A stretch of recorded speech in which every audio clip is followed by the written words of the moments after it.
આ તરફ કચ્છના ભુજની સંસ્કાર કોલેજમાં યુવતી પર છરી વડે હુમલો કરવામાં આવ્યો। યુવકે યુવતી પર છરી વડે હુમલો કરતા તેને ગંભીર ઈજા પહોંચી છે। ઈજાગ્રસ્ત યુવતીને તાત્કાલિક હોસ્પિટલ ખસેડવામાં આવી છે। યુવતીને બચાવવા પડેલા અન્ય સાથીઓને પણ ઈજા પહોંચી છે। હુમલો કરનાર યુવકને પોલીસે દબોચ્યો। સમગ્ર મામલે પોલીસે વધુ તપાસની કામગીરી હાથ ધરી છે। તો યુવકે યુવતી પર છરી વડે હુમલો કર્યો છે। કચ્છના સંસ્કાર કોલેજની આ ઘટના છે।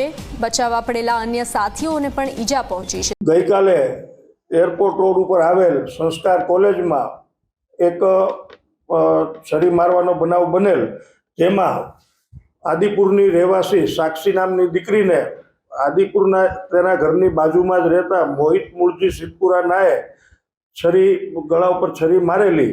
સાક્ષીને ફોન કરી અને પરત ગાંધીધામ આદિપુર આવી જવા જણાવતા આ દીકરી સાક્ષીએ ત્યાં આવવાની ના પાડેલ અને હવે ફોન નહીં કરવા જણાવેલ અને એનો ફોન આવેલ એ બાબતે એના મમ્મીને વાત કરતા એના મમ્મીએ એવું જણાવેલ કે એનો ફોન બ્લોક કરી નાખ, જેથી આ સાક્ષીએ મોહિતનો ફોન બ્લોક કરતા મોહિત અને તેનો મિત્ર જયેશ જયંતિ ઠાકોર બંને મોટરસાયકલ લઈ આદિપુરથી આવેલ અને સંસ્કાર કોલેજ ખાતે આ દીકરીને મળેલ અને ત્યાં આવવા એને સમજાવતા દીકરીએ કોઈ પણ સંબંધો નહીં રાખવા જણાવતા આ મોહિતે ઉશ્કેરાઈ અને સાક્ષીને ગળા ઉપર છરીનો ઘા મારેલ